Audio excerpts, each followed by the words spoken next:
And oh, by the way, I've heard a number of executives from Florida Power and Light traveling the state indicating that their energy model for Florida is California.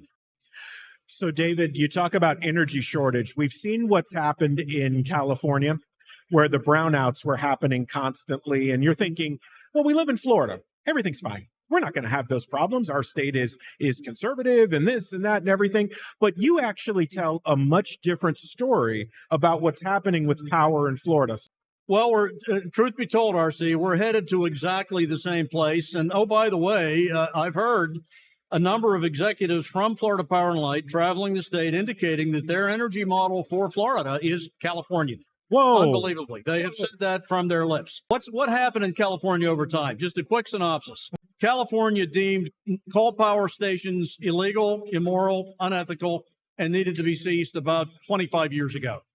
Nuclear power was terminated in California after Diablo Canyon 2 reactors and the reactors at Songs were built. Both were supposed to be 6 to 8 reactors each, were ceased. So the nuclear power growth in California ended about 40 years ago. Then more recently, combined cycle, because its gas-fired fossil fuels were terminated as far as new builds by California regulators. So what has happened over time, California is a net importer from other states of about 35% of its electricity. And you've got a 35% effective shortage in power generation in the state of California because all they've done the last 15 years as far as new capacity is build solar farms, some wind, but mainly solar farms that only work about 5.4 hours a day and don't work the rest of the time. So between the lack of coal now, the lack of gas, and the shortfall of nuclear, you've got this horrendous dependence on it's called beggar thy neighbor.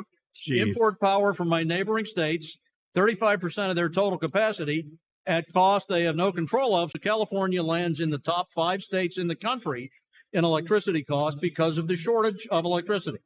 We're headed the same place. The last 6 years, the only new capacity built in Florida, with one exception, has been solar and battery storage across TECO, Duke Energy, and Florida Power and Light.